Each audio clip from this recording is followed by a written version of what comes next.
په ګردیز کې د اوبو او انرژۍ ریاست لپاره د نوي اداري ودانۍ د جوړېدو چارې پیل شوې. د پکتیا ولایت په مرکز ګردیز کې د اوبو او انرژۍ ریاست لپاره د نوي 2 پوړیزې اداري ودانۍ د بنسټ ډبره کېښودل شوه. دغه مراسم د اوبو او انرژۍ وزارت د لوړپوړو چارواکو په حضور کې ترسره شول. د پکتیا د اوبو او انرژۍ ریاست مسؤلین وایي چې نوې ودانۍ به 18 اداري خونې ولري او د کارکوونکو لپاره به معیاري کاري چاپیریال برابر کړي. دوی دغه زیاتوي چې پخوانۍ ودانۍ کوچنۍ وه او د ریاست د اړتیاو پوره کولو توان یې نه درلود. مجموع کې 18 خونې لري، کاري خونې دي دغه، او یو میټینګ روم یا کنفرنس روم لري،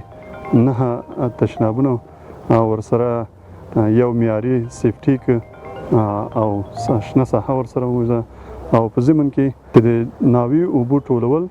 او ځمکې ته بیرته ترزیح کول یا په ځمکې کې هغه بیرته جذبول، تر څو د مونږ دغه ځمکې سطحې اوبو چې د څښاک اوبو کته تللي دا بیرته راژوندی کړو. هغه ودانۍ اوسنیو اړتیاوو ته بسنه نه کوله، کاري خونې کمې وي، نو په همدې اساس د پکتیا ولایت مرکز ګردیز د لوړپوړیزو ودانیو په ساحه کې چې د پکتیا د اوبو انرژي ریاست ته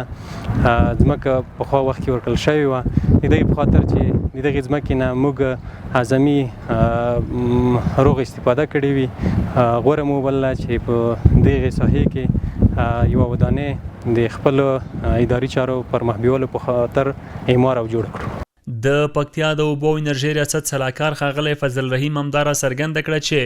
د نوي ودانۍ په جوړېدو سره به نه یوازې د ریاست اداري چارې منظمې شي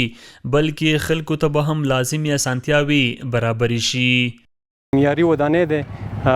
چې کولی شي مراجعینو لپاره په اسانۍ سره د دوی اداري شعبو ته لاسرسی اسان شي، او د هغې ترڅنګ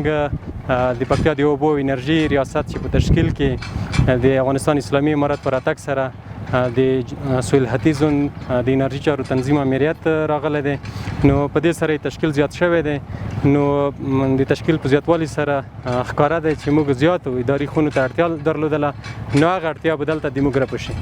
د یادونې وړ ده چې د یادې ودانۍ د جوړېدو لپاره څه باندې 12 میلیونه افغانۍ بودیجه ځانګړې شوې ده چې دغه لګښت د افغانستان اسلامي امارت د پراختیایي بودیجې له لارې تمویلیږي. تمه ده چې د دې ودانۍ د جوړېدو چارې به په راتلونکو 15 میاشتو کې بشپړي او ګټې اخیستنې ته وسپارل شي.